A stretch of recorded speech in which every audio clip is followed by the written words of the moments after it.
기도하고 시작하겠습니다. 아버지 하나님 감사드립니다. 저희들 하나님의 자녀입니다.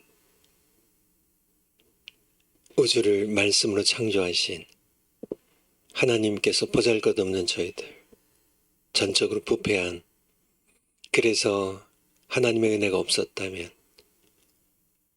하나님의 의에 심판받아 지옥 가야 마땅했을 죄인들, 단지 하나님께서 사랑하시고 기뻐하셔서 저희들 선택하여 구원해 주신 것 감사드립니다.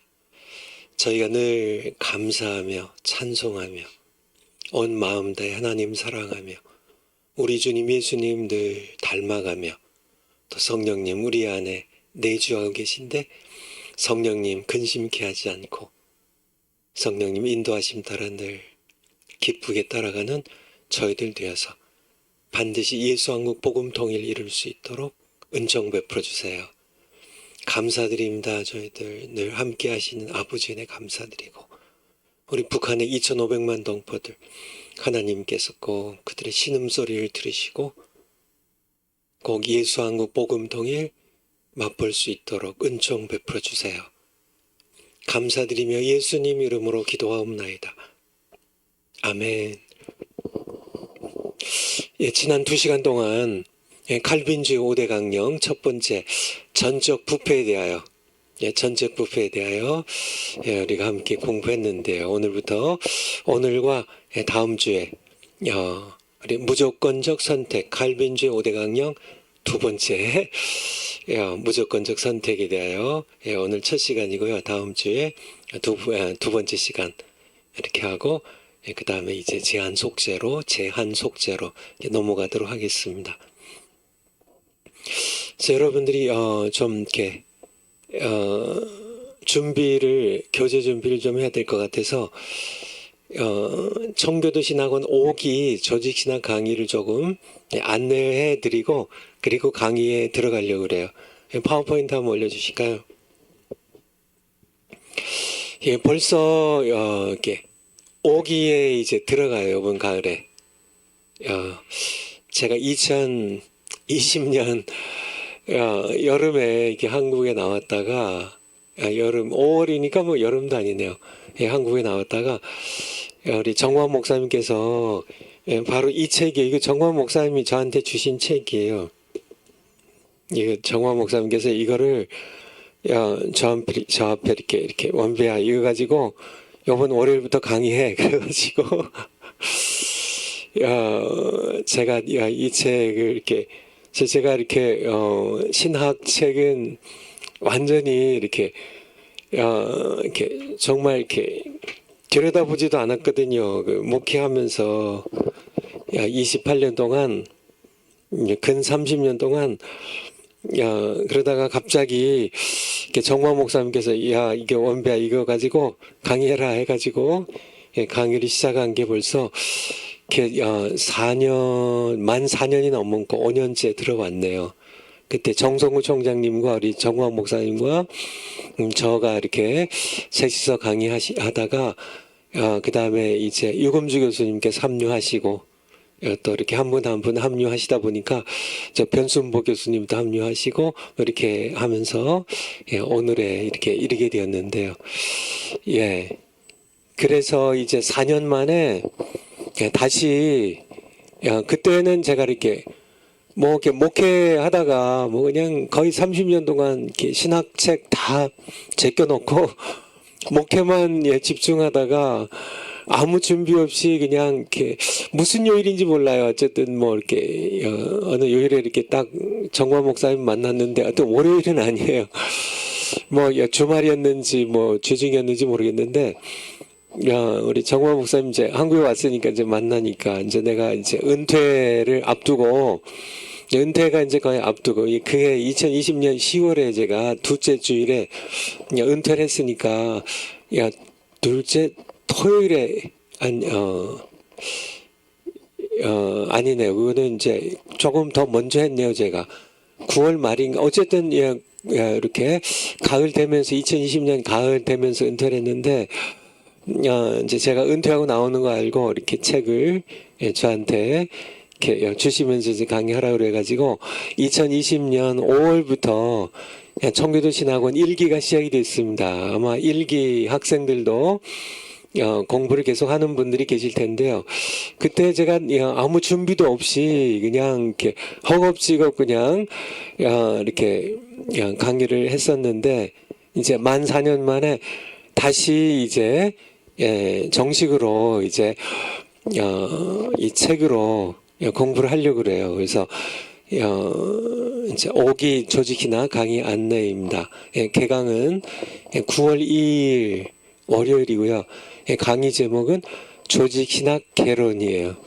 주교제는 제가 늘 강의한 것처럼 성경이고요.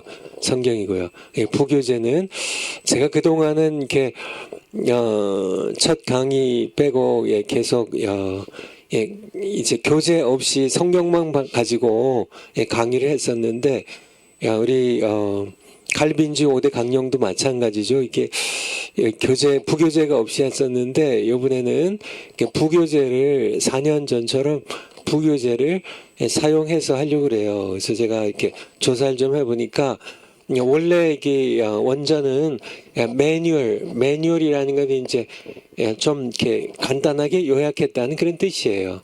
Manual of Christian Doctrine, 기독교 교리에 대한 무슨 개론, 개요 뭐 그런 뜻입니다. 약간 이렇게 요약해 집중해서 요약해 놓은 건 이게 원래 원 제목인데요. 이게 그러니까 제가 이게 루이스 벌커프는 제가 칼빈 신학교에서 87년부터 제가 이제 THM 과정으로 신학 석사 과정으로 유학을 처음 시작했던 데가 칼빈 신학교인데요. 루이스 벌커프는 칼빈 신학교에서 근 40년 동안 성경학과 조직신학을 가르치셨던 세계적인 학자예요. 루이스 벌커프가. 근데 루이스 벌커프는 사실은 제가 이렇게 태어날 무렵에 하늘나라 가셨으니까 1957년도에 아마 가셨을 거예요. 하늘나라에. 근데 제가 1955년생이니까 뭐 제가 깐난 아기일 때 하늘나라 가신 분이니까 제가 만날 수는 없는 분이고요. 1800년대 태어나셔가지고 1957년에 하늘나라 가신 분이니까 저희가 직접 이분에게 배운 건 아니고요. 근데 이분이 세워놓은 조직신학이 이제 계속 살아있는 칼빈 신학교에서 제가 유학생활을 한 것이죠. 근데 이 루이스 벌커프 이분이 이제 남긴 조직신학책이 시스테메틱 디얼러지라고 이게 1933년도에 이 루이스 벌커프 이게 교수님이 칼빈 신학교에서 교수하시면서 이게 이제 저술한 책이 이게 조직 신학이라는 시스테메틱 디얼러지 그냥 이 제목 책 제목이에요. 조직 신학이라는 이 책을 1933년도에 펴냈는데 이게 그러니까 굉장히 그 당시에 굉장한 그런 열풍을 일으켰습니다. 수많은 사람들이 사보고 막 관심들이 있고 그러니까 주변에서 이 책을 이제 처음 접한 그런 분들이 좀 청년들 위해서도 또 평신도들 위해서도 또 어린 학생들 위해서도 좀 이렇게 이 루이스 벌커프의 이 조직신학이 굉장히 두껍거든요. 그러니까 또 내용이 이게 방대하고 또 깊고 그러니까 좀 이렇게 쉽게 써달라고. 쉽게 써달라고.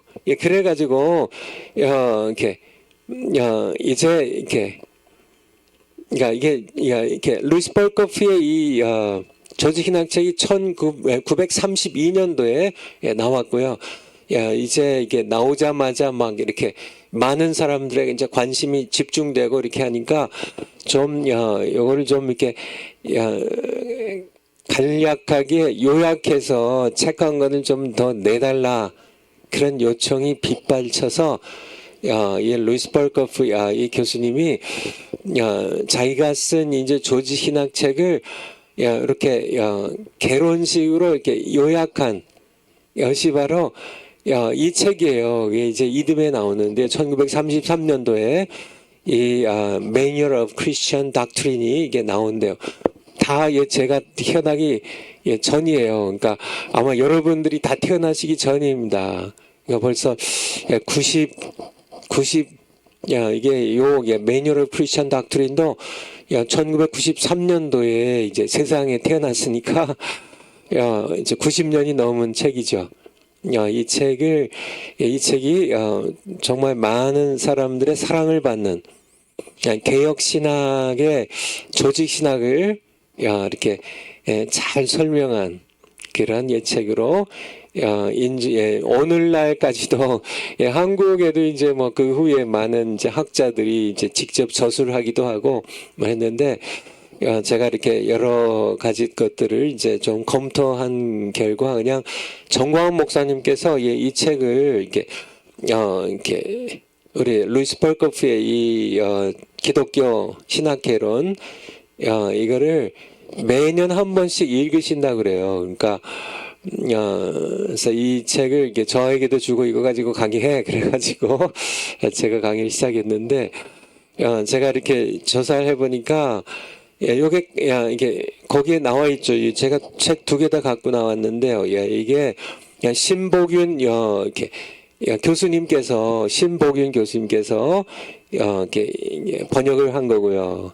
이게 더 오래됐죠. 이건 신복윤 교수님께서 이게 처음 이거를 이렇게 번역했을 때가 1958년이에요. 1958년도에 이걸 처음 번역하고 그 다음에 개혁판을 냈습니다. 1970년대에 개혁판을 냈고요. 지금도 이게 1970년도에 74년에 제가 대학 들어가던 해네요. 그래서 이 신봉 교수님께서 다시 개혁판을 냈는데 어쨌든 이렇게 아직도 이렇게 살아있는 그런 좋은 우리 조직신학 책이고요.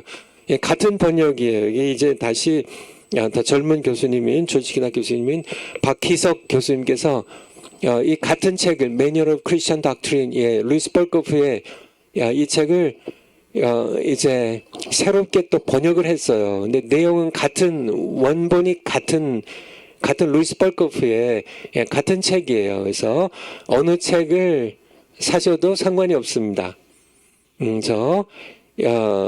물론 이렇게 부교재니까 그냥 나는 이렇게 부교재 없이 공부할래 하는 분들 그냥 제가 이제 이 책을 가지고 직접 이렇게 이 책을 가지고 이렇게 쭉 해설하거나 이런 강의는 안 해요, 제가.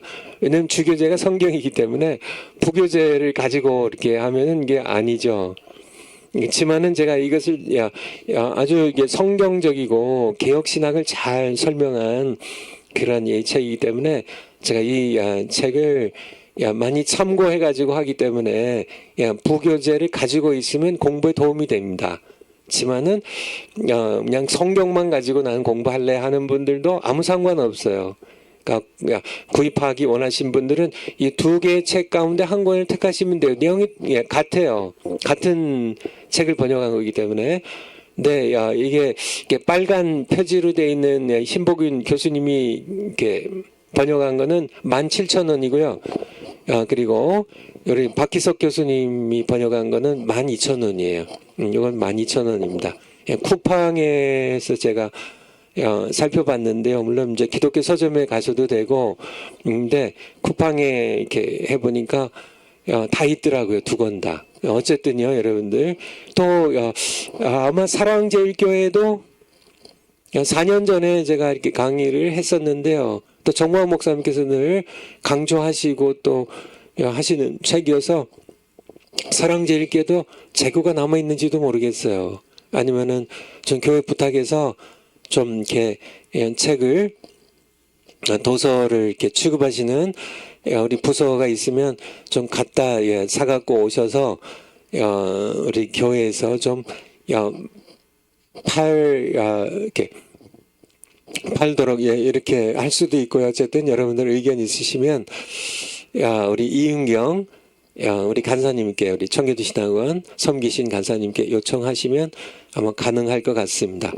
그래서 여러분들 그렇게 아시고요. 여러분들이 이제 5기에 5기 이렇게 여러분들 준비해 주시면 되겠습니다. 그래서 이제 오늘은 이제 무조건적 선택으로 이제 들어가는데요. 무조건적 선택으로 우리가 지난 시간에 우리가 전적 부패를 전적 부패 이게 이제 5대 강령의 첫 번째 거죠. 전적 부패. 사실 이게 이제 잘 여러분들이 이해를 해야 전적 부패는 뭐 간단하게 일단은 아담의 타락이죠. 아담의 타락입니다. 아담의 타락으로 말미암아 세상에 죄가 들어오고 하나님의 은혜에서 분리됐다는 겁니다. 이게 이제 중요한 내용입니다. 그러니까 전적 부패입니다. 전적 부패 이게 이제 칼빈주의고요. 칼빈주의고 개혁신학이고요. 알미니안주의는요. 부분적 부패.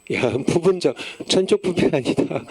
그렇게 얘기하는 거고. 그렇지만 그는 사람의 이제 사고에서 나온 거고 성경은 전적 부패를 가리킨다는 것이죠.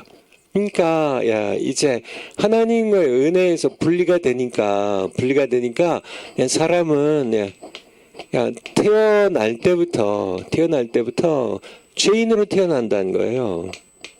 태어날 때부터 성경에 나와 있죠. 그렇죠? 그러니까 다윗도 고백하면서 내가 죄 중에 내 모친이 죄악 중에 나를 잉태하였고 내가 출생시부터 내가 죄인으로 태어났다. 이렇게 시편 50편에서 고백하고 있죠. 태어날 때부터 죄인이에요. 대표적인 성경 구절로 로마서 3장 9절도 보면은 유대인이나 이방인, 헬라인이나 누구나 다 죄 아래에 있다고 이미 선언하였다고요. 의인은 없나니 하나도 없다고요. 선을 행하는 자도 없고 하나님을 찾는 자도 없고 다 치우쳐서 전적으로 부패했다고. 이것이 로마서 3장 9절부터 11절, 12절까지의 말씀입니다. 태어날 때부터, 그러니까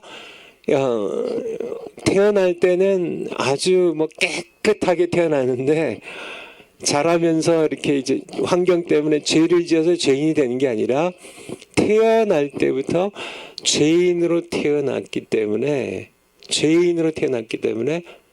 죄를 짓게 된다는. 그죠? 이게 그러니까 죄를 지어서 나중에 죄인이 되는 게 아니라 죄인으로 태어나기 때문에 죄를 짓게 된다는. 그래서 문제는 인간이 스스로를 구원할 수 없다는 거예요. 인간이 전적으로 부패했으니까. 전적 부패는 영적인 죽음입니다. 죽은 시체가 자기를 구원할 수 있어요? 아니 암 4기, 암 말기여도 스스로 자기를 구원하기가 어려운데 죽었는데요. 이미 죽었는데 그래서 이렇게 여기서 이제 시작이 되는 게, 그러면 인간 스스로 구원할 수 없으니까 누가 구원해요? 하나님께서 어떻게 전적으로 부패해서 스스로를 구원할 수 없는 사람들을 하나님께서 어떻게 구원하시냐, 그것을 말씀하는 게 이제 무조건적 선택이에요. 하나님께서 이제 그쵸, 인간은 스스로 종교로도요, 교육으로도요, 어떤 율법의 행위로도요, 무엇으로도 인간은 스스로 자기를 구원할 수 없어요. 이게 전적 부패입니다. 전적 부패예요. 인간은 자기를 구원할 소망은 없어요. 그러면 인간의 구원은 인간에게서 오는 게 아니라 전적으로 하나님께서 어떻게 구원하냐에 달려 있는 겁니다. 그렇죠? 인간은 스스로를 자기가 어느 누구도 인간은 어느 누구도 지구상에 살던 수백억의 수많은 모든 사람들이 전부 어느 누구도 모든 사람이 죄를 범하였음에 하나님의 영광에 이르지 못하더니 심지어는 붓다라고 하는 우리 불교의 부처님도 공자도요, 맹자도요, 마호메트도요, 세상에 어느 누구도요, 뭐 슈바이처, 뭐 아무리 뭐 노벨 수상상의 노벨 평화상을 받은 사람도 어떤 누구도요, 어느 누구도 어떤 뭐 교단의 뭐 총회장님도 다 소용없어요. 인간은 누구도 스스로를 권할 수 없어요. 말할 거 없죠. 뭐 장로님, 목사님, 5대째 신앙생활하는 모태 신앙인 다 소용없습니다. 인간은 어느 누구도 스스로를 권할 수가 없어요. 이게 전적 부패예요. 그러니까 인간의 구원을 얘기한다면 이제 하나님께서 이제 구원하시는 수밖에 없어요. 하나님께서 구원하시지 않으면 인간 모두 하나님의 의의 진노의 심판을 받고 지옥 가는 것 외에는 아무것도 없어요. 그런데 이제 인간의 구원을 얘기할 때 이제 하나님밖에는 구원의 소망은 없어요, 인간에게. 그래서 이제 하나님께서 근데 구원을 하세요. 하나님께서 어떻게 구원하시냐? 율법으로, 선행으로도 안 돼. 교육, 종교, 뭐 혁명, 무엇으로도 어떤 누구도 자기를 구원할 수 없습니다. 하나님께서 구원하시는데 하나님께서 어떻게 구원하셨냐? 무조건적으로 선택하셔서 구원하셨다는 게 이게 진행이 되는 겁니다. 무슨 얘기인지 아시겠죠? 전적 부패했기 때문에 인간은 스스로 구원할 수 없어요. 하나님께서 구원하셔야 되는데 하나님께서는 무조건적으로 선택하셔서 구원하셨다는 거예요. 이게 이제 무조건적입니다. 알미니안주의는 조건적 선택이에요. 칼빈주의는요, 무조건적 선택이에요. 그러니까 우리 파워포인트를 한번 가보셔서 다시 설명해 드리죠. 파워포인트 한번 가요.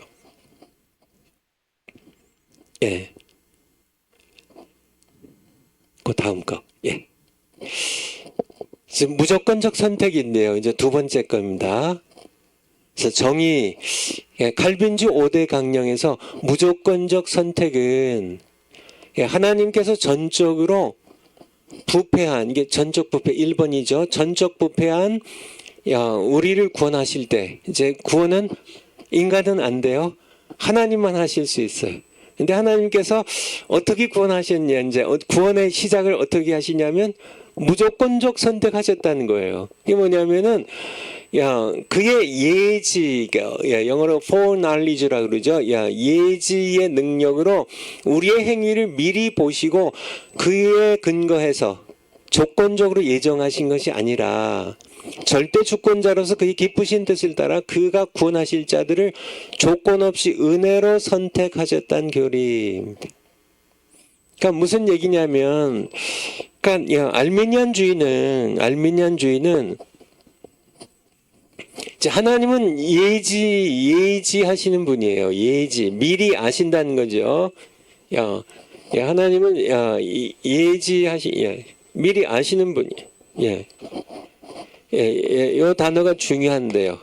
미리 아신다는 얘기. 하나님 미리 아시는 분이에요. 이거는 뭐 개혁주의나 알미니안주의나 똑같습니다. 지금 미리 아셔요. 하나님께서 태초에 창세전에 하나님께서 선택하실 때 어떻게 하셨냐? 하나님 미리 아셔요. 그러니까 개똥이 원배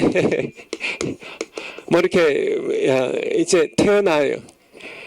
하나님께서는 제가 태어날 것을 지난주에 우리 정화 목사님 설교 중에 나온 것처럼 제가 대한민국 땅에 태어날 것을 예지하셨어요.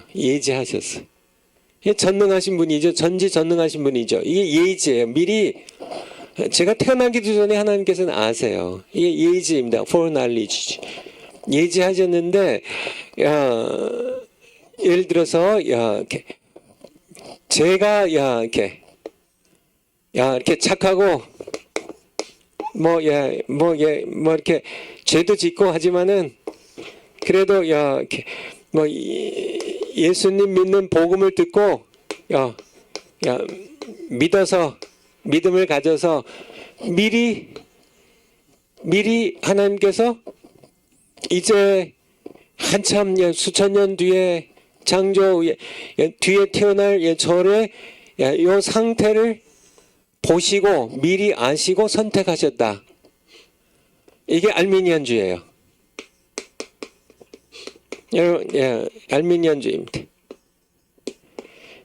요거를 조건으로 해서 그래도 그러니까 손원배가 이제 하나님께서 이제 창세 전이에요. 창조 태초예요.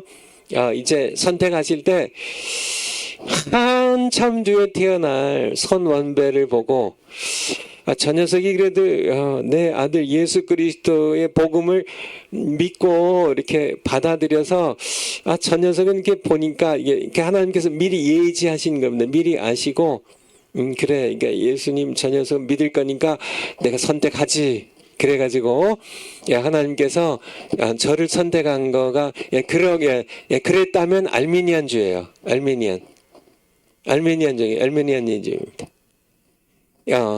칼빈주의는 뭐냐면은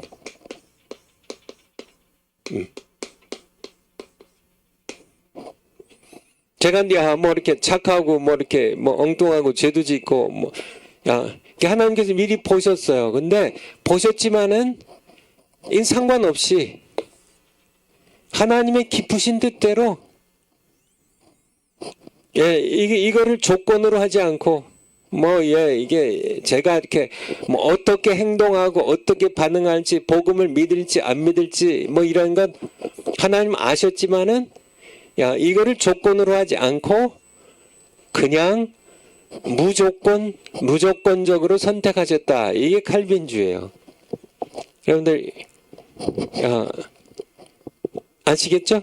이 설명을 이렇게 그냥 하나님께서 그러니까 하나님께서 다 아시는데 그러니까 저가 이제 뭐 수천 년 뒤에 태어나서 예수님을 믿을지 안 믿을지 하나님이 미리 보시고 저 녀석은 이렇게 미리 하나님 보시니까 이렇게 해서 이렇게 뭐 믿는 엄마 밑에 태어나가지고 예수님 믿으니까 내가 저 녀석은 내가 이렇게 택해가지고 내 자녀 삼아야지 이렇게 한 게 아니고 이거는 조건적 선택입니다. 이렇게 제가 수천 년 뒤에 이제 하나님께서 이게 태초에 선택하실 때는 이렇게 미리 이렇게 제 믿음을 보시고 그 조건에 합당하기 때문에 저를 선택한 게 아니라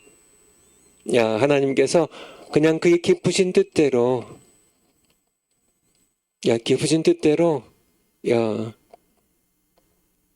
하나님께서 절대 주권자로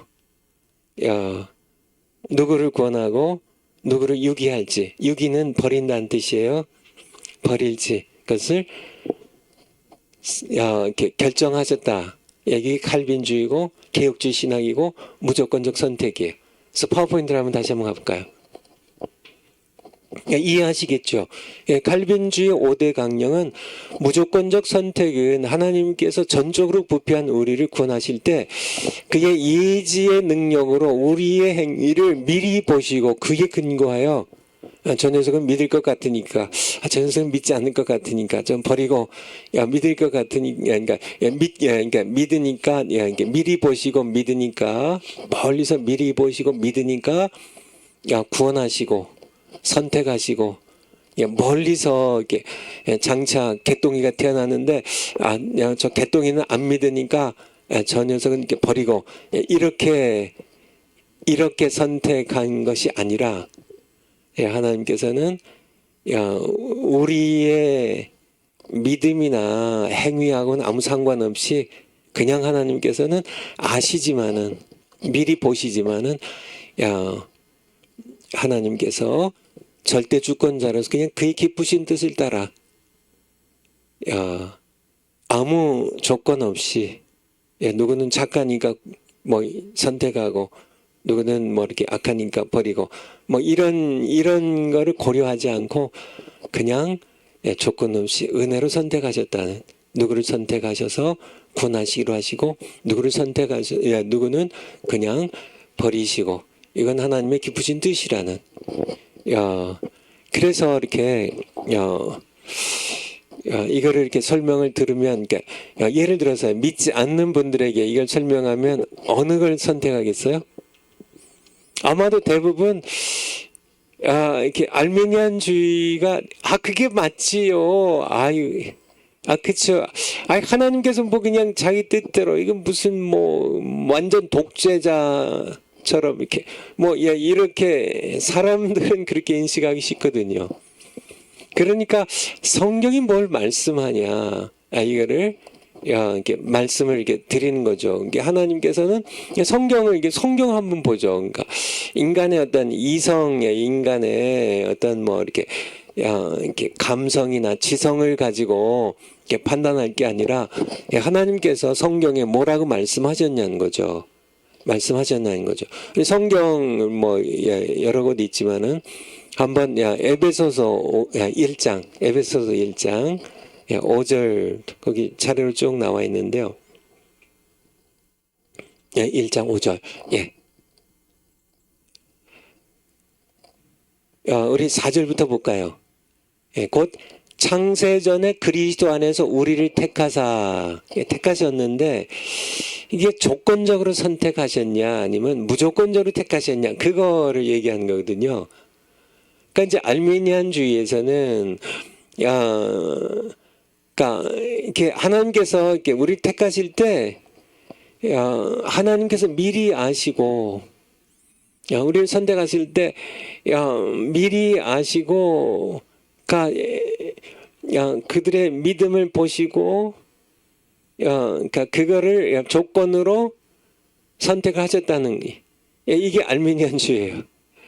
근데 그게 아니라 5절에 있는 것처럼 그 하나님의 기쁘신 뜻대로 우리를 예정하셔서 창세전에 우리를 택하셔서 하나님의 자녀가 되게 하셨는데, 그게 그냥 기쁘신 뜻대로 하는 겁니다.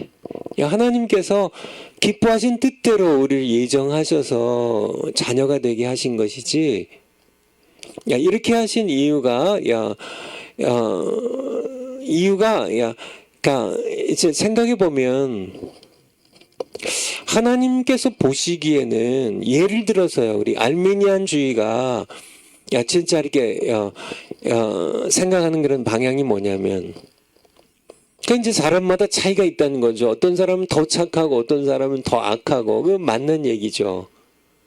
그런데 하나님께서 이렇게 더 착한 사람을 구원하셔야지, 어떻게 그냥 이게 더 착하고 더 악하고 이거 보지 않고 그냥 이렇게 하나님께서 그냥 무조건적으로 기뻐하신 뜻대로 그냥 이렇게 하나님의 뜻대로 이렇게 선택하시는 거는, 그거는 좀 불공평하다는 거죠. 그러니까 알미니안주의 입장에서는, 그러니까 좀 더 사람마다 차이가 있잖아요. 좀 더 착한 사람이 있고, 좀 더 악한 사람이 있고, 아주 지독하게 악한 사람도 있고, 뭐 좀 꽤 좀 이렇게 많이 이렇게 선한 사람도 있고, 그렇게 하는데, 성경은 전적 부패에서는 뭐라고 얘기하죠?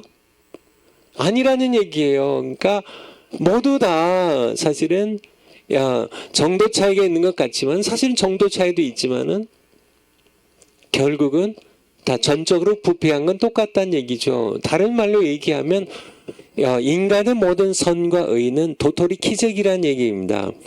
시골에서 자랄 때 도토리가 그래서 도토리가 이렇게 한 나무에서 도토리가 이게 수백 개가 떨어져서 키를 재보면 도토리가 딱 고만고만해요. 다 뭐 크고 작은 게 뭐 얼마나 차이가 있겠어요. 이게 한 나무에서 떨어진 도토리 크기는 다 인간이 다 마찬가지란 얘기죠. 그러니까 제가 이제 이렇게 이제 미국하고 이제 한국을 이제 1년에 한두 번씩 왔다 갔다 하는데요.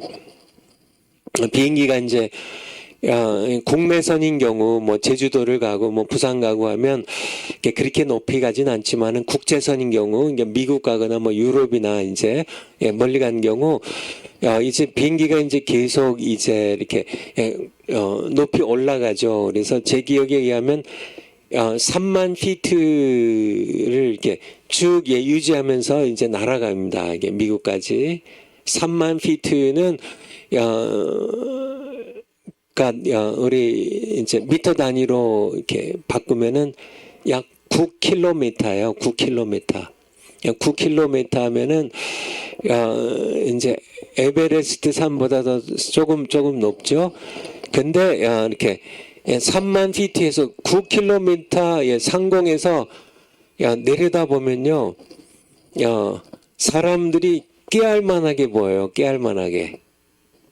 국내선 타도 뭐 웬만큼만 올라가도 사람이 뭐 이렇게 개미만하게 보이겠지만은 이제 3만 피트로 올라가면 사람이 이렇게 깨알처럼 보입니다. 근데 9km만 올라가도 사람이 깨알만하게 보이는데 이렇게 인공위성 타고 이렇게 뭐 더 높이 올라가면 사람이 뭐 이렇게 뭐 아무리 요즘 뭐 이렇게 키가 뭐 제가 이제 한 177 정도 되는데요. 177cm 정도 되는데 뭐 이렇게 저보다 키가 작은 사람이 뭐 150 뭐 이게 9라고 쳐요. 차이가 그래도 뭐 거의 20cm 가까이 차이가 나잖아요. 20cm면 한 뼘이에요.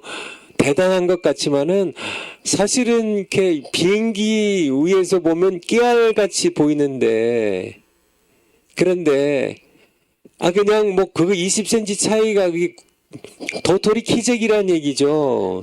근데 요즘 뭐 이렇게 키가 작은 분들은 키 좀 조금 더 크게 보이려고 뭐 굽을 뭐 5cm, 심지어는 뭐 거의 10cm에 이렇게 두꺼운 이렇게 굽을 이렇게 해가지고 키 좀 크게 보이려고요. 특별히 여성들이 많이 그렇게 하죠.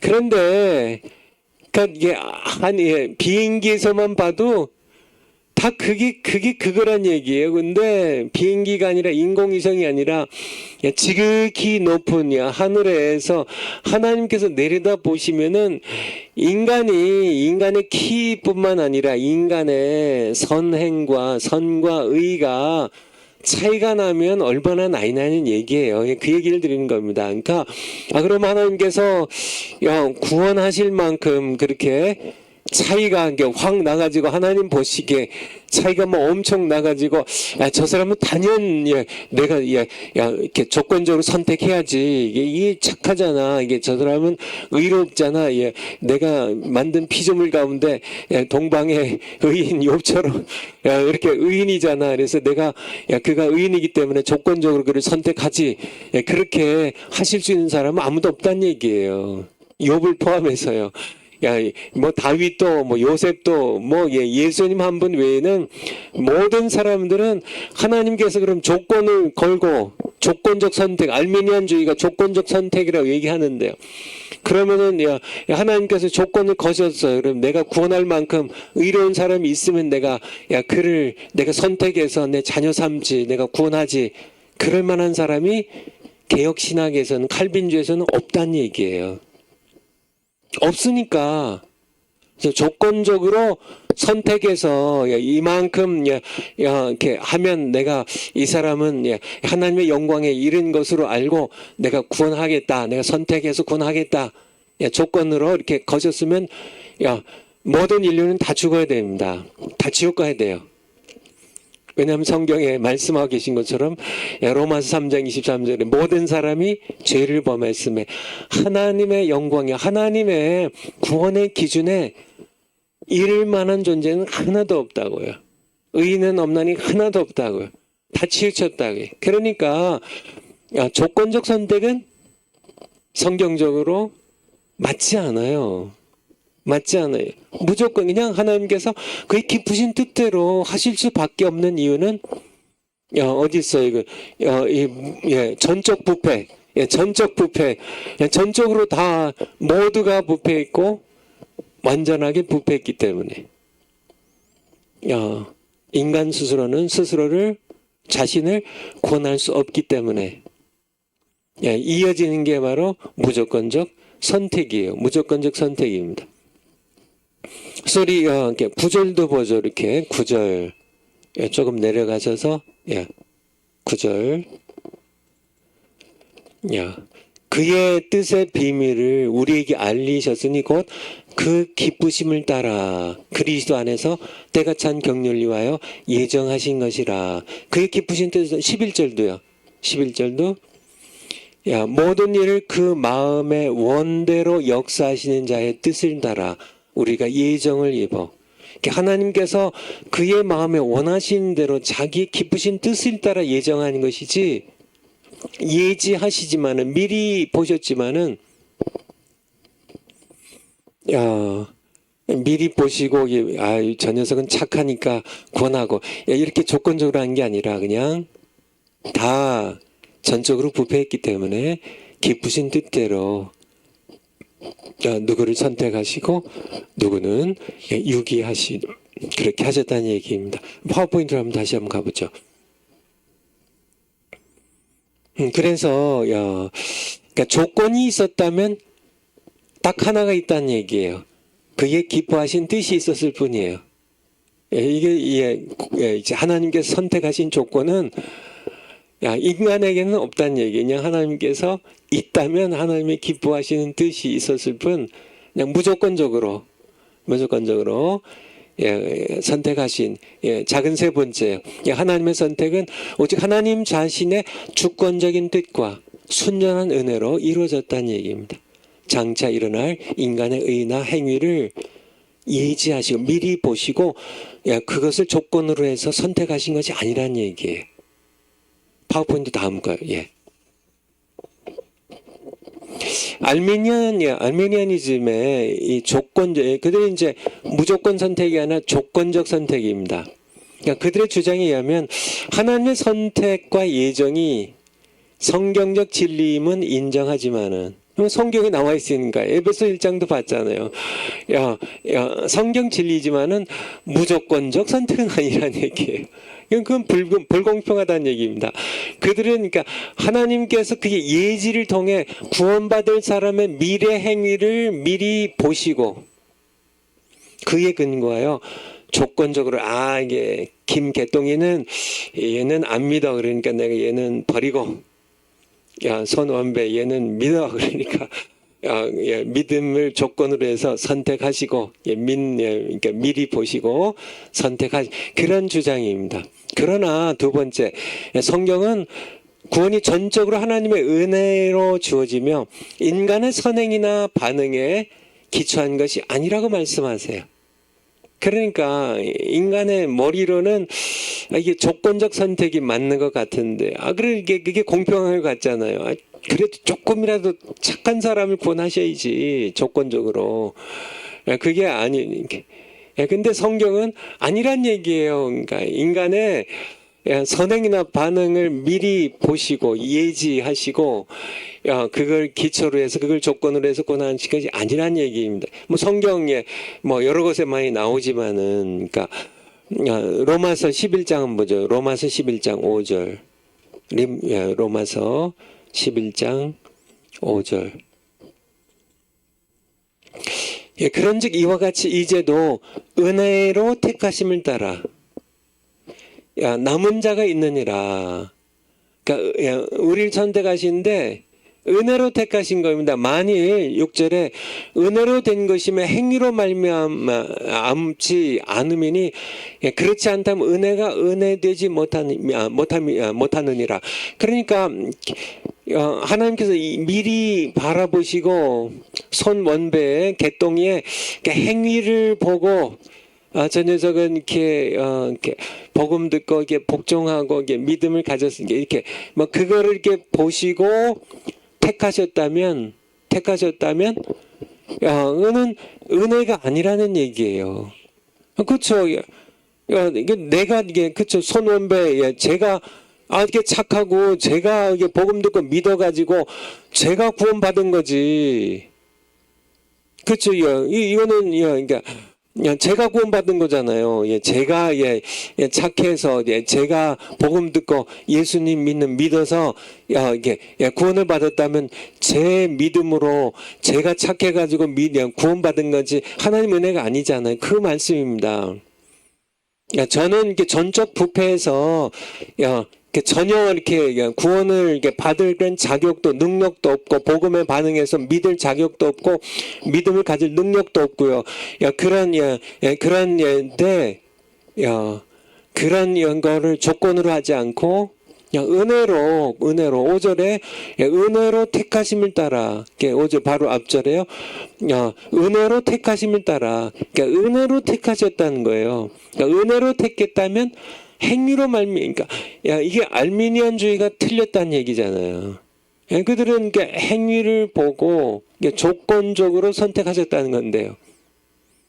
아니잖아요. 성경은 아니라고 말씀하는데 그러니까 도르트 공회에서 이제 조건적 선택을 주장하는데 당신들이 성경적으로 한번 설명해 봐라. 이게 성경적으로 하자니까 집단 퇴장해 버린 겁니다.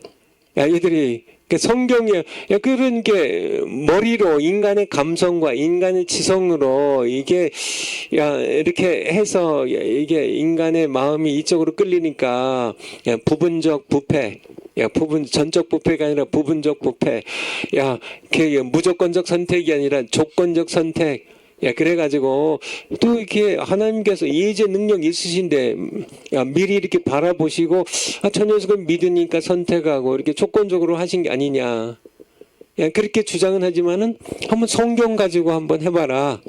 성경 가지고 그런 그냥 집단 퇴장해 버리고 남아 있는 이제 칼빈주의 신학자들이 이제 교회 지도자들이 함께 모여가지고 함께 이제 이게 알미니안주의의 그 5가지 항변에 대하여 하나하나 이제 성경적으로 이렇게 반박하고 정리한 것이 칼빈주의 5대 강령이에요. 아니다. 그러니까 인간 전적으로 부패했고 전적 부패가 가장 중요해요. 첫 단추예요. 전적 부패했으니까 하나님의 은혜 없이는 구원받을 자가 없어요. 그래서 하나님께서 은혜로 택하셨다는 거예요. 행위로 하나님이 예지하셔서 이 행위를 미리 보시고 그 조건으로 선택하신 게 아니라 만약에 그랬다면 은혜가 은혜될 수 없다고 이렇게 말씀하고 있는 겁니다. 우리 에베소서 2장 8절이요. 우리가 뭐 수없이 많이 보는 암송하는 성경 구절인데 에베소 2장 8절. 너희가 그 은혜를 인하여 믿음으로 말미암아 구원 얻었나니 은혜의 구원이에요. 은혜로 하나님께서 우리를 택하셔서 은혜로 구원하신 거죠. 이것이 너희에게서 난 것이 아니요 하나님의 선물이라. 9절에 행위에서 난 것이 아니니 이는 행위에서 난 것이 아니니 분명하게 말씀하고 계시잖아요. 알미니안주의가 틀렸습니다. 행위를 조건으로 해서 하나님께서 미리 보시고 선택하셨다는 이거는 인간의 지성에서 나온 거지 성경에서 나온 것이 아니란 얘기죠. 행위에서 난 것이 아니래.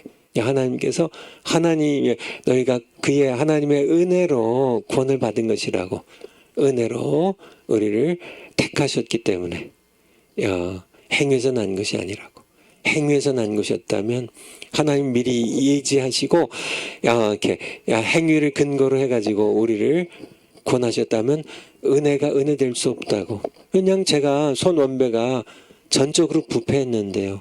김개똥이 전적으로 부패했는데 전적 부패잖아요. 첫 번째 5대 강령 첫 번째 전적 부패했는데 하나님께서 은혜로 택하셔서 구원하시고 하나님의 자녀 삼으셨다는 그런 말씀입니다.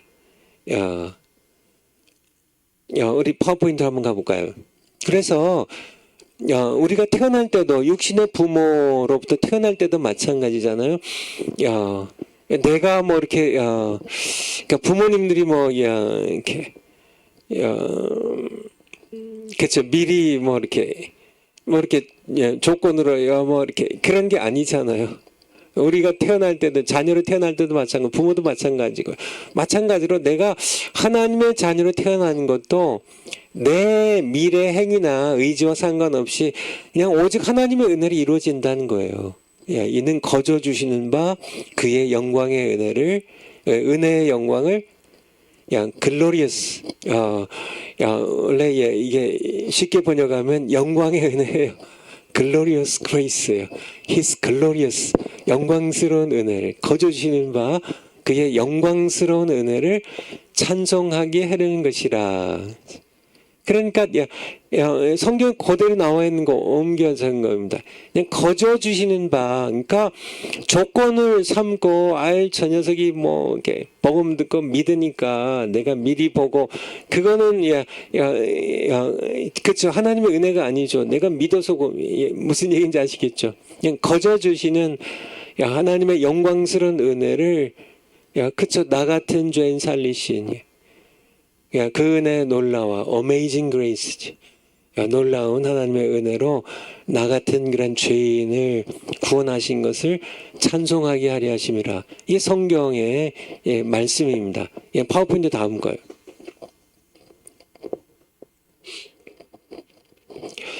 무조건적 선택은 주권적 선택입니다.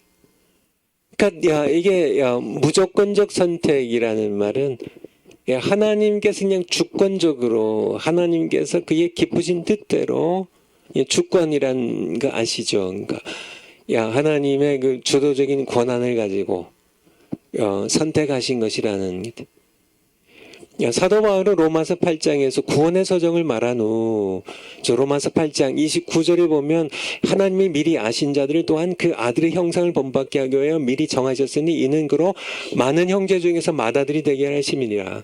맏아들이 되게 하려 하심이니라. 예수님께서 또 미리 정하신 그들 또한 부르시고 부르신 그들 또한 의롭다 하시고 의롭다 하신 그들을 또한 영화롭게 하셨느니라. 제가 로마서 8장이 1절부터 29절 아니 39절까지 있는데요. 제가 은퇴하기 전에 언가 2019년인가요? 제가 목회할 때요. 은퇴하기 전에 우리 전교회 성도님들이랑 같이 로마서 8장을 다 같이 암송을 했어요. 이제 제가 그냥 무조건 암송하라고 하지 않고 이게 설교를 매주 설교를 로마서 8장 1절부터 4절까지 설교 한번 하고요. 그러므로 이제 그리스도 예수 안에 있는 자에게는 결코 정죄함이 없나니 이는 그리스도 예수 안에 있는 생명의 성령의 법이 죄와 사망의 벗어 너를 해방했습니다. 율법 육신으로 말미암아 약하여 할 수 없는 것을 하나님 하시나니 이렇게 4절까지요. 5절부터 또 이렇게 5절부터 이제 11절까지 12절부터 17절까지 18절부터 이렇게 끊어 가지고요. 39절까지 설교를 한 6번 정도 했을까요? 이제 주일마다 그러니까 한 달 반 동안 제가 설교를 하면서요. 첫 번째 로마서 8장 1절부터 4절까지 이제 설교하고 그 다음에 4절을 암송하시라고 전 성도님들에게 그 다음에 이제 그 다음 주일에 이제 로마서 8장 5절부터 11절까지 이제 본문을 설교하면서 이제 1절부터 11절까지 암송. 무슨 얘기인지 아시겠죠?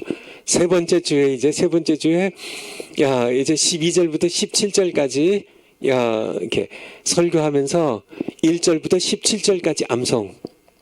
이렇게 해가지고 이렇게 전 교인을 이렇게 로마서 8장을 다 암송하도록 하면서 저는 이렇게 제가 해야 되니까요.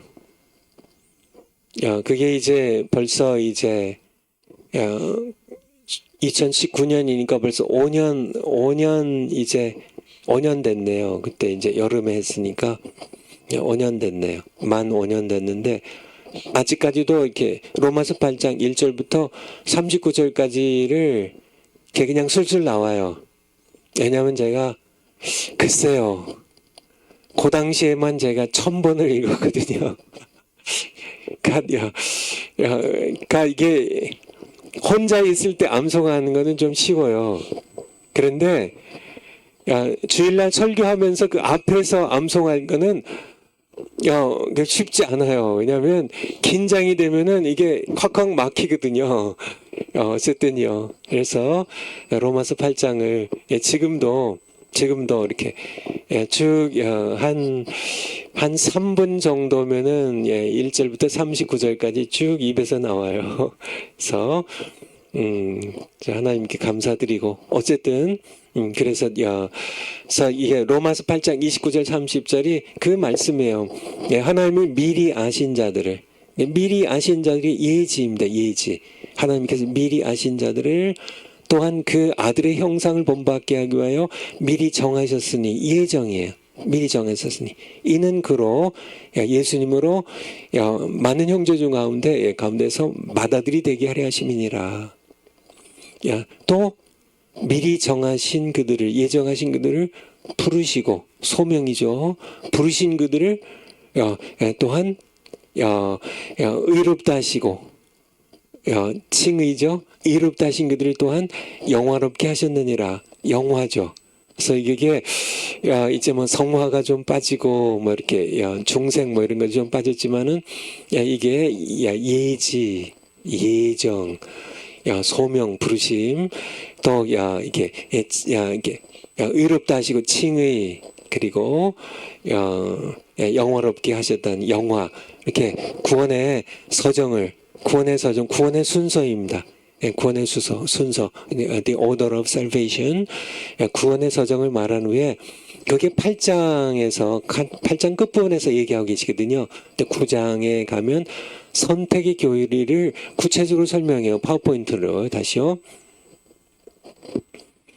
그래서 9장에서 선택의 교리를 8장에서 구원의 서정을 얘기하시고 이렇게 하나님께서 미리 아신 자들을 그의 아들의 형상을 본받게 하기 위하여 미리 정하셨으니 거기서 예정을 얘기하시고요.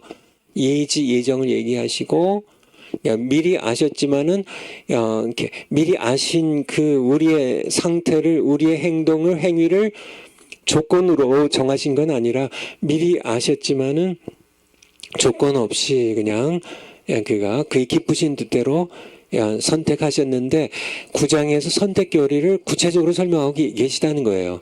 그래서 그 내용 9장에 가보면 이제 하나님께서는 에서와 야곱이 아직 태어나지도 아니하고 무슨 선이나 악을 행하지도 아니한 때에 야곱을 사랑하시고 에서를 미워하시기로 작정하심으로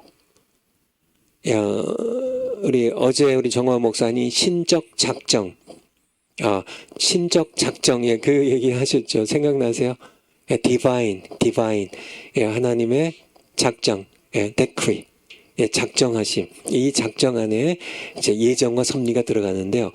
그러니까 작정하심으로 하나님의 택하심이 사람의 행위에 근거하지 않고 오직 하나님의 주권임을 보여주셨다는 겁니다. 그러니까 에서와 야곱이 아직 태어나지도 않았어요. 무슨 선이나 악을 행하지 않았어요. 근데 하나님께서 그냥 무조건적으로 야곱을 택하시고 에서를 버렸다는 거예요.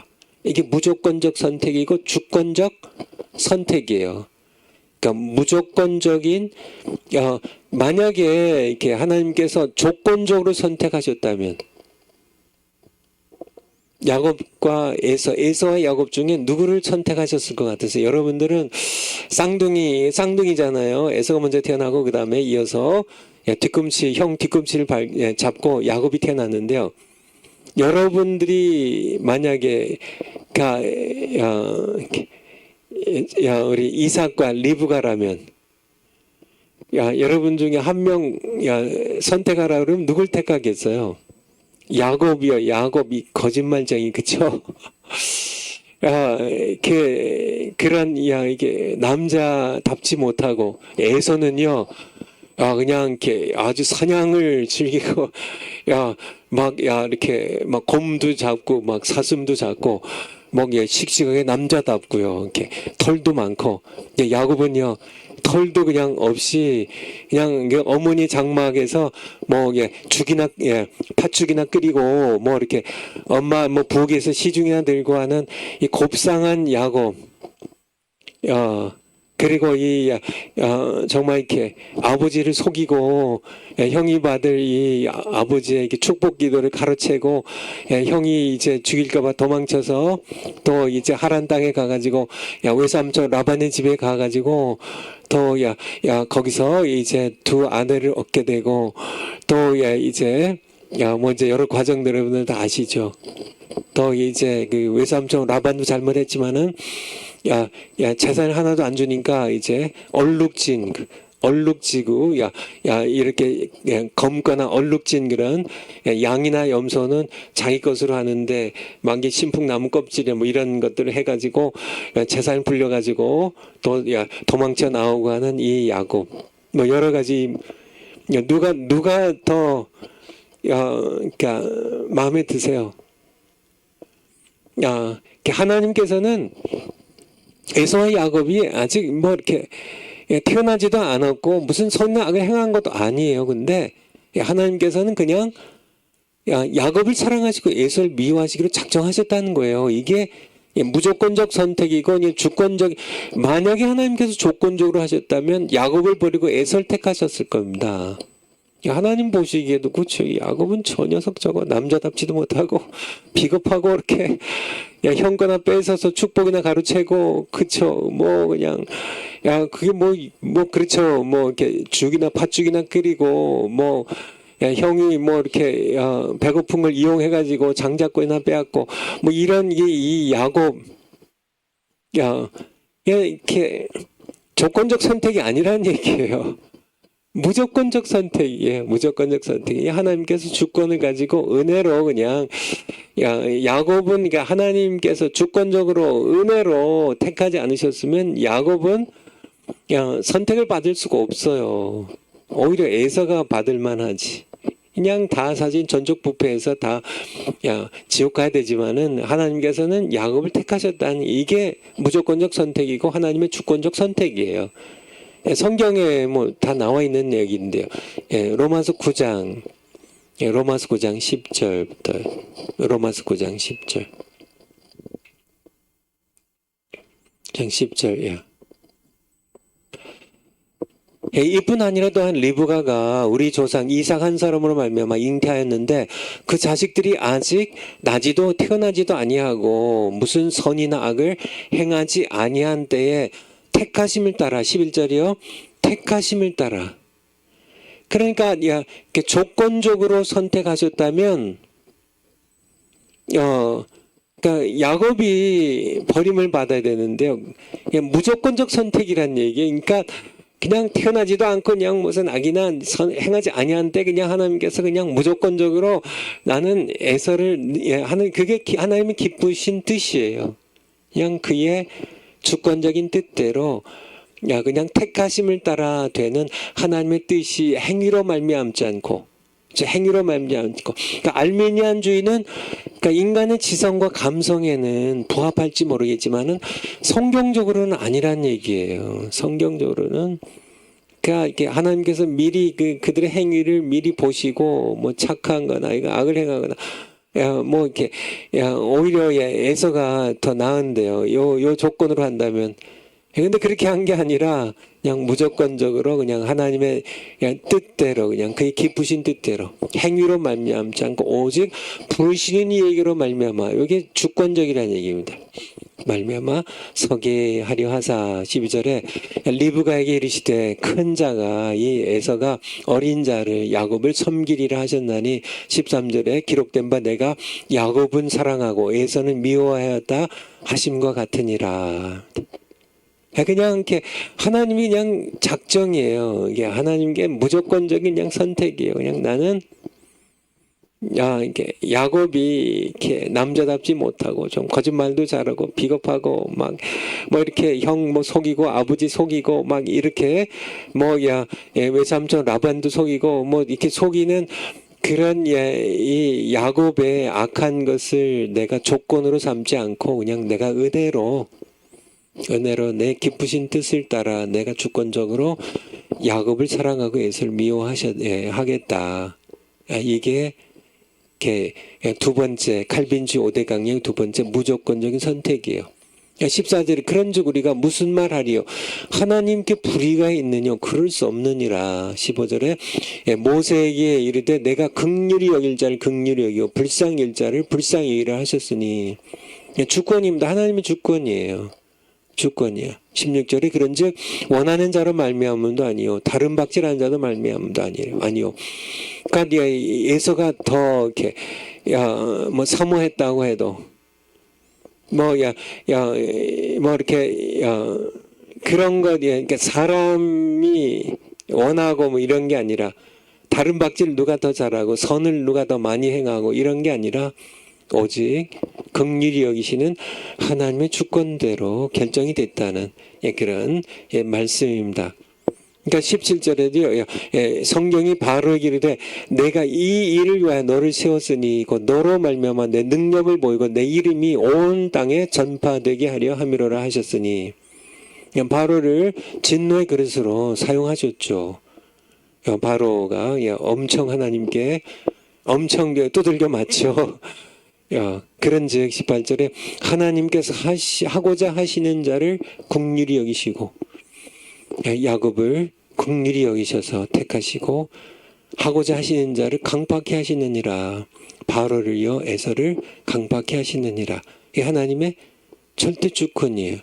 계속 이제 19절에는 계속 나오죠. 어쨌든 다시 보기로 하고요. 파워포인트로 다시 한번 들어가 보죠. 그래서 무조건적 선택이 맞다는 거죠. 하나님의 주권적 선택이기 때문에. 작은 세 번째요. 모든 인류가 죄와 허물로 죽은 상태에서 태어나서 죄의 종으로 살아가므로 인간은 누구도 자신을 스스로 구원할 수 없기 때문에요. 그러므로 사람의 구원은 온전히 하나님의 주권에 의존할 수밖에 없다는 얘기예요. 죄로 죽었기 때문에 인간이 하나님께 반응할 능력이 없기 때문에 하나님 보시기에 아까 말씀드린 것처럼 하나님 보시기에는 모두가 지옥 가야 될 그런 어느 인간이 보기에는 누가 조금 더 착하고 누가 조금 더 악하고 그럴 뿐이지 사실은 전부 다 하나님의 영광에 이를 수 있는 그런 인간은 어느 누구도 없다는 얘기예요. 그래서 하나님께서는 창세전에 그가 구원할 백성을 그가 기뻐하신 뜻대로 선택하셨다는 얘기입니다. 이게 무조건적 선택, 주권적 선택이에요. 파워포인트 다음 거예요. 무조건적 선택은 다른 말로 무조건적인 은혜예요. 여러분들 좀 헷갈리시진 않으셔? 이게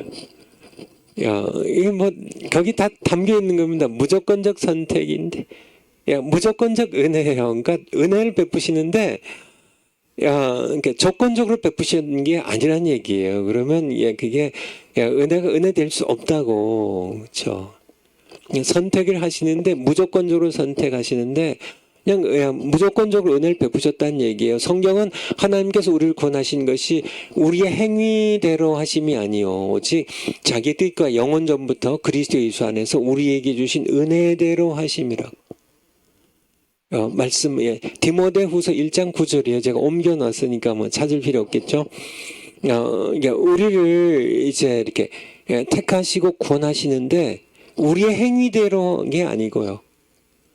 이게 우리의 행위대로 하셨다면 이게 조건적 선택, 조건적 은혜예요. 행위를 보시고 선택하시고 행위를 보시고 은혜를 베푸시는 거죠. 이거는 조건적이에요. 은혜죠. 이게 알미니안주의예요.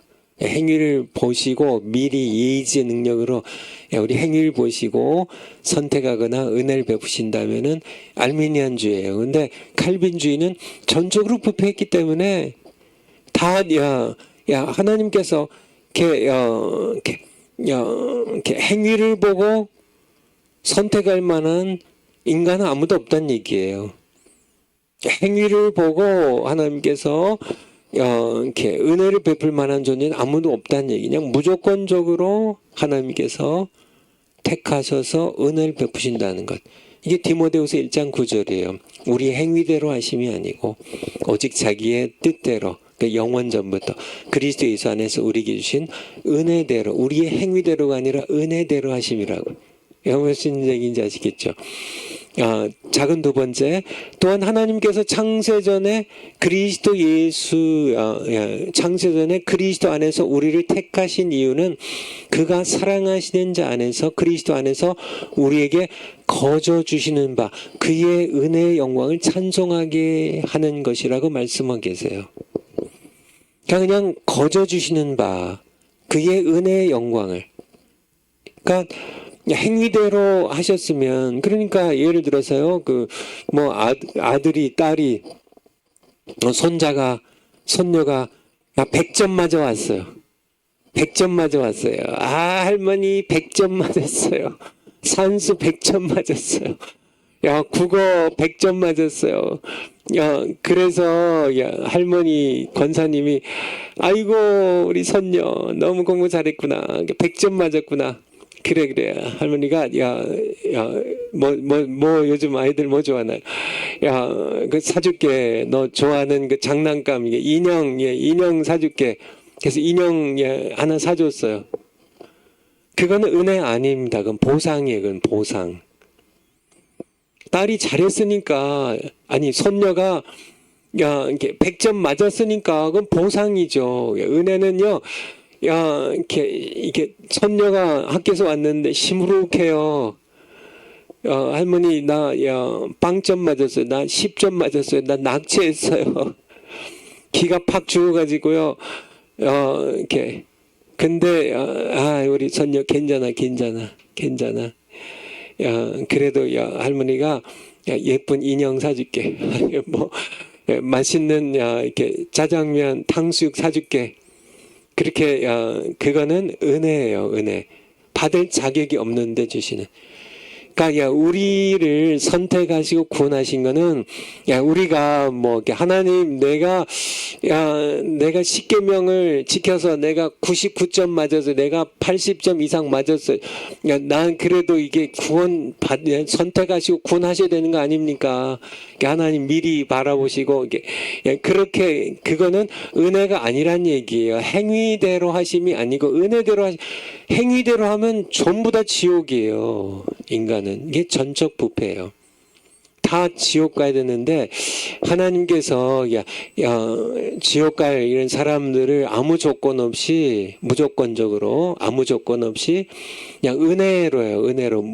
아무 조건 없이 주시는 은혜로 일부를 택하여서 구원하시기로 하시고, 나머지는 그냥 유기하시기로, 그냥 버리시기로 해서 이렇게 두셨다는, 이게 무조건적 선택이에요. 작은 세 번째요. 성경은 하나님의 택하심이 인간의 행위에 근거한다면 은혜가 은혜될 수 없다고 아까 본 내용이죠. 그래서 작은 네 번째, 무조건적 선택은 구원받을 자격이 없는 자들에게 조건 없이 조건 없이 부어주시는 은혜의 구원을 선포한다는 겁니다. 도르트신조 이렇게 2장, 이렇게 1항, 항이라 그러나 2초라 그러나 1항, 2항, 3항, 7항에 나와 있는데 여기 볼 시간은 없는 것 같아요. 그래서 이렇게 여러분 이해하시겠죠? 무조건적 선택. 파워포인트 다음 거예요. 제가 좀 이렇게 두 번에 걸쳐서 이제 다음 월요일 날까지 해도 양이 많아가지고 좀 서두르는데요. 다섯 번째, 무조건적 선택은 하나님의 절대 주권에 기초한다. 하나님의, 계속 이게 나오죠. 하나님의 기쁘신 뜻대로. 하나님께서 원하신 대로. 그러니까, 우리 성경, 이렇게 다 찾아보면 좋겠지만은, 한 군데만 찾아보죠. 맨 앞에 거, 요한복음 6장 64절. 요한복음 6장 64절. 요한복음 6장 64절. 그러나 너희 중에 믿지 아니하는 자들이 있느니라 하시니, 이는 예수께서 믿지 아니하는 자들이 누구며 자기를 팔 자가 누구인지 처음부터 아심이러라. 65절. 또 가라사대 이러함으로 전에 너희에게 말하기를 내 아버지께서 오게 하여 주지 아니하시면 누구든지 내게 올 수 없다 하였노라. 이게 하나님의 절대 주권이에요. 그러니까 이제 예수님께 가야 구원받는데요. 예수님께 가야. 여러분들 예수님께 가셨어요? 그래야 예수님께 나오지 않으면 다 지옥 가야 돼요.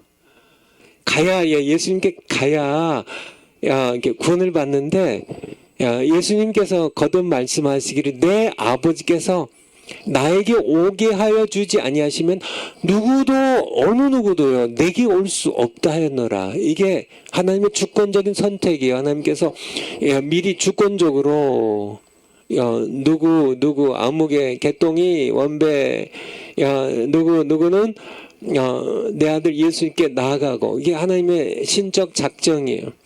하나님의 주권적인 선택이에요. 무조건적인 은혜예요. 무조건적인 선택이에요. 조건 없이 누가 좀 착하니까 내 아들한테 나아가가지고 구원받고 이런 게 아니고, 그런 게 아니고, 그럴 능력과 자격은 아무에게도 없어요. 전적 부패했기 때문에. 전부 다 예수님을 알아볼 수도 없고, 예수 그리스도가 하나님의 아들로 우리 죄를 위하여 대신 죽으셨기 때문에 내가 예수 믿으면 구원을 받고 100번 1000번 들어도 아무도 거기에 마음이 바뀌질 않아요. 인간의 죄성 때문에요. 그래서 어느 누구도 구원을 예수님께 올 수가 없어요. 그냥 아버지께서 주권적으로요. 손원배는 그쵸. 김개똥이는 이렇게 내 아들 예수께로 나아가도록 그렇게 오게 하여 이게 보내주셔서 예수님께 나와서 구원을 받게 하시는 겁니다. 이게 하나님의 주권적인 선택이란 얘기예요. 하나님의 절대 주권적인, 하나님의 절대 주권이란 얘기입니다. 파워포인트를 다시 한번 가볼까요?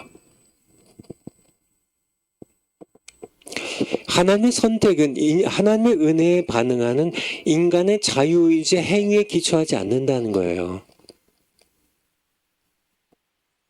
그러니까 우리 앞서 성경 구절들은 다 봤죠? 인간의 행위, 인간이 자유의지를 가지고 복음을 들을 때 내가 이게 예수님을 영접할까 말까 영접하고, 이게 인간의 자유의지 행위에 달려있는 게 아니란 얘기예요.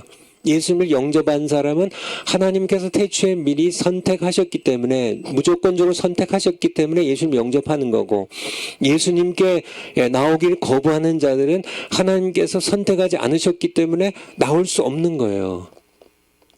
이게 칼빈주의의 무조건적 선택이에요. 하나님의 절대 주권이란 얘기예요. 왜냐하면 사람은 모두 영적으로 죽었기 때문에 그러니까 예수님께 나올 수 있는 그런 의지도 능력도 없다는 얘기예요. 시체인데. 그러니까 알미니안주의가 얘기하는 그러한 이렇게 인간의 행위에 근거해가지고 그걸 조건으로 해가지고 이렇게 하나님 선택하지 않았겠냐. 그는 인간의 이 추론에 불과하지, 머리의 생각에 불과하지, 실제로는 그렇게 할 수 있는 능력이 있는 사람은 아무도 없다는 얘기예요. 의지도 없고 능력도 없고 영적으로 죽었는데. 그래서 하나님께서 주권적으로 누구는 이제 그의 아들 예수님께로 나가게 하고, 하나님 미리 선택하시고, 그러니까 미리 선택하시고 때가 되면 보내시는 겁니다. 아시겠죠? 이게 하나님의 절대 주권적인 무조건적 선택이에요. 작은 두 번째요. 절대 주권자이신 하나님께서는 죄에 빠진 인류를 이제 아담의 범죄, 전적 타락이에요. 전적 타락이에요. 아담 범죄 이후로 죄가 왕노릇하게 됐어요. 사망이 세상에 들어왔어요. 모두 지옥행이에요. 하나님의 의의 심판을 받아서요. 모두 지옥 가야 됩니다. 하나님의 의는 죄인을 심판하실 수밖에 없어요. 하나님은 하나님의 의를 하나님 자신이 버릴 수는 없기 때문에요. 하나님의 의는 사람 죄인들을 심판하셔야만 됩니다. 그런데 하나님께서 그의 아들을 보내셔서 우리의 죄를 대신 지게 하시고 우리가 받을 하나님의 진노의 잔을 어제도 우리 이렇게 진노의 잔 얘기하셨죠. 그러니까 예수님께서 이렇게 그 잔을 대신 마시시는데, 그러니까 하나님의 그 심판, 진노의 잔을, 그러니까 예수님이 우리 대신 마시심으로 우리를 구원하시는데, 이제 죄에 빠진 인류를 구원하시는데, 세 가지를 하나님 하실 수 있었다는 얘기예요. 하나님께서 이렇게 하실 수도 있어요. 첫 번째, 그의 아들이 십자가에서 죄인들 위하여 필려 죽으셨기 때문에, 첫 번째, 하나님께서는 그의 은혜로 모든 인류를 다 구원하실 수 있었어요. 이게 보편 구원론입니다. 만인 구원론, 보편 구원론. 그의 은혜로 그러니까 모두를 다 구원하실 하나님 하실 수 있었어요. 왜냐하면 그의 아들 예수님이 십자가에 죽으셨으니까. 예수님의 십자가의 피는 모든 인류를 다 구원할 수 있는 능력이 있어요. 무슨 얘기인지 아시겠죠? 그러니까 하나님께서는 이 셋 중에 하나를 하실 수 있었다는 얘기예요. 셋 중에.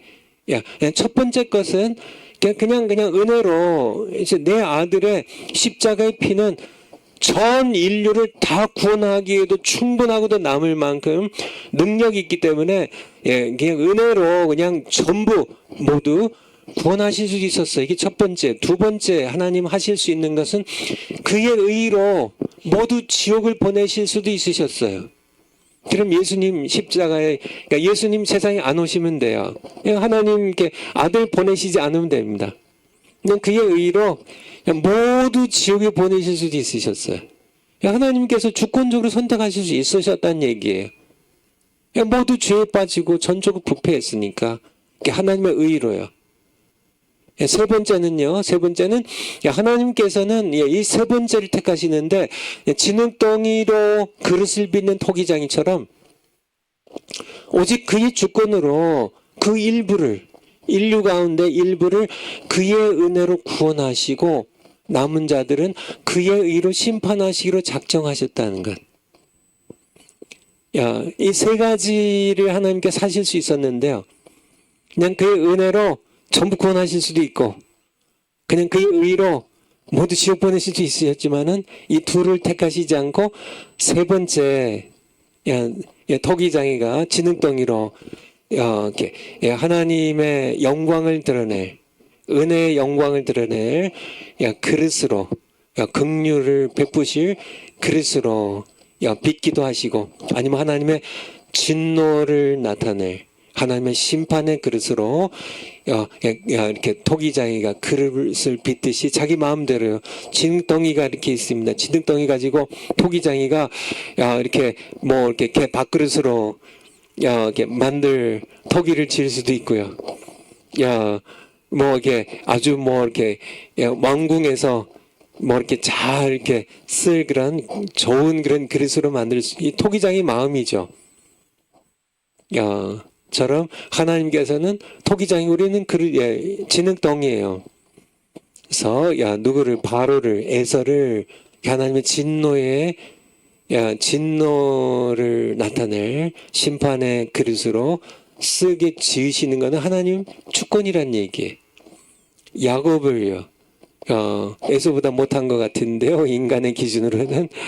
근데 그를 긍휼을 베풀 그런 하나님의 영광의 은혜를 나타낼 그릇으로 야곱을 빚으셨으면 그냥 은혜로 구원하시고요. 남은 자들을 의로 심판하시기로 작정하시는 이것이 칼빈주의가 말하는 무조건적 선택이에요. 무조건적 선택이. 우리 출애굽기 한번 볼까요? 출애굽기 33장 19절. 출애굽기 33장 19절.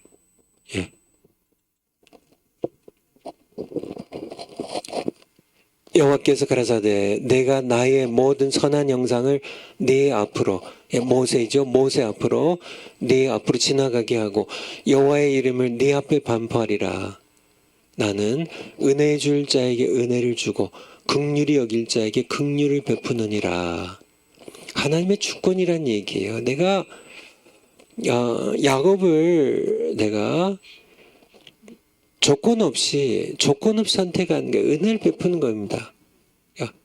내가 에서를 버리고 바로를 버리고 내가 야곱을 내가 선택하고 바리새인들이 많지만은 바리새인들 대부분이 하나님께서 버리셨어요. 하지만은 바리새인 가운데 한 명인 사도 바울을 은혜로 택하셔서 그냥 조건 없이 한 겁니다. 조건으로 만약에 조건적으로 선택하셨다면 사도 바울은 지옥 가야 돼요. 그렇지 않은 스데반 집사님을 돌로 쳐 죽이는데 앞장서고 그렇죠. 교회를 핍박하고 사도행전 8장 1절부터 다메섹까지 가서 그냥 교회 예수님이 말씀하시잖아요. 네가 왜 나를 핍박하냐고 말씀하신 것처럼 그렇게 주님의 몸된 교회를 핍박하는 그렇죠. 그거 보시면은 사도 바울은 그냥 지옥의 아랫목에 가야죠. 그게 아니라는 얘기 그냥 그렇지만은 그걸 하나님께서 미리 보셨지만은 예지하신 하나님께서 미리 보셨지만은 이거는 조건 삼지 않는다는 얘기 그냥 내가 은혜 줄 자에게 은혜를 베풀고 긍휼 베풀 자에게 내가 긍휼 베푼다는 얘기예요. 그러니까 하나님께서는 토기장이처럼 내가 긍휼의 그릇으로 이렇게 진흙을 이렇게 내가 원한 대로 만드신다. 그런 말 이게 칼빈주의가 말하는 무조건적인 선택이에요. 우리 베드로전서 신약성 베드로전서 2장 8절부터 배전 2장 8절 배전 2장 8절 또한 부딪히는 돌과 거치는 반석이 되었다 하니라. 저희가 그들이 말씀을 순종치 아니함으로 넘어지나니 이는 저희를 이렇게 정하신 것이라. 이제 여기서 저희들은 예수님을 거부하고 이제 버림받고 지옥 가는 사람들에 대한 말씀이거든요. 그러니까 예수님께서 그들에게 부딪히는 돌과 거치는 반석이 되셔서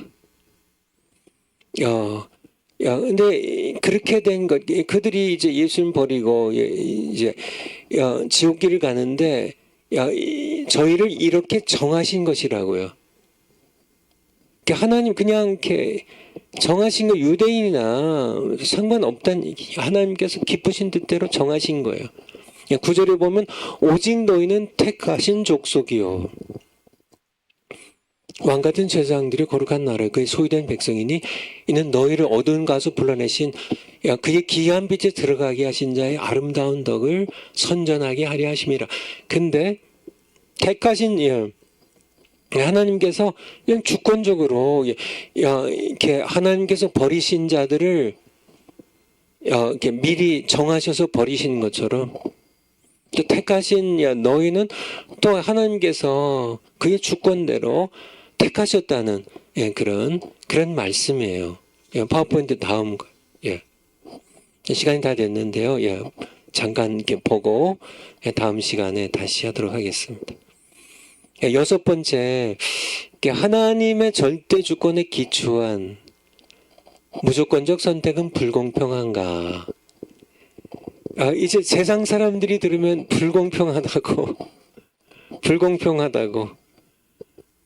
그런데 그런 경우는 없다는 얘기예요. 그래서 거기에 대한 이제 설명인데요. 작은 1번만 할까요? 만일 사람들 중에 스스로 자신을 구원할 만큼 의롭고 선한 자들도 있는데 하나님의 무조건적 선택으로 구원을 받지 못하면 그건 불공평해요. 그러나 전적으로 부패한 인간에게 그런 경우는 없다는 얘기예요. 이게 무슨 얘기냐면 하나님께서 무조건적으로 선택하지 않으셨다면 스스로 자기를 구원할 수 있는데 내가 그래도 뭐 착하고 내가 뭐 세상에서 법 없이 살 만큼 내가 착하고 뭐 내가 배고픈 사람도 먹이고 뭐 이렇게 구제도 많이 하고 뭐 어려운 사람 많이 돕고 내가 이렇게 뭐 했는데 뭐 예를 들어서 뭐 주일 성수도 잘하고 11조 잘 내고 뭐 여러 가지로 스스로를 자신이 스스로를 구원할 만큼 의롭고 선한데 하나님께서 무조건적으로 선택하셨기 때문에 조건적으로 선택하셨다면 내가 탁 뽑혀가지고 천국 갈 텐데 무조건적 선택하셔가지고 그냥 놔뒀으면 내가 알아서 구원받을 텐데 내가 100점 맞고 내가 구원받을 텐데 하나님께서 무조건적 선택하셔가지고 내가 지옥 간다고 이렇게 그건 불공평하죠. 근데 그런 경우는 없다는 얘기예요.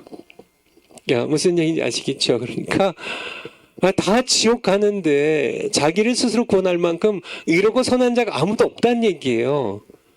전적으로 부유한 인간에게는 하나님의 무조건적 선택 외에는 구원의 다른 길이 없어요. 다 지옥 가야 돼요. 이게 인간의 그냥 숙명이에요. 지어진 그냥 아담의 후예로 태어난 그런 모든 인간은 그냥 다 지옥 가야 되는 겁니다. 그냥 다른 선택의 여지가 없어요. 인간 스스로는 아무 선택이 다 지옥 가야 되는데 그렇죠. 그 스스로 내가 좀 의롭고 착해가지고 내가 정말 이렇게 하나님께서 그냥 이렇게 무조건적 선택하지 않으시면 내가 이렇게 구원받을 수 있는데 하나님 왜 무조건적 선택하셔가지고 날 선택 안 하셔서 내가 지옥 이런 불공평한 처사는 없다는 얘기예요.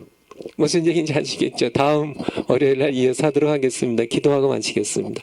아버지 하나님, 우리는 모두 저도 전적으로 부패한 지옥 갈 수밖에 없는 스스로 구원할 수 없는 의인은 없나니 하나도 없다고 모든 사람이 죄를 범하였음에 하나님의 영광에 이를 수 있는 그런 인간은 아무도 없다고 말씀하시 하나님께서 아무 조건 없이 저희를 긍휼의 그릇으로 택하셔서 은혜를 베푸시고 구원의 반열에 세워주셔서 감사드립니다. 저희들 늘 하나님께 참 하나님의 영광의 은혜를 감사 찬송하면서 우리 생애를 하루하루 살아갈 수 있도록 은혜 베풀어 주세요. 예수님의 이름으로 기도하옵나이다. 아멘. 다음 시간에 뵙겠습니다. 감사합니다.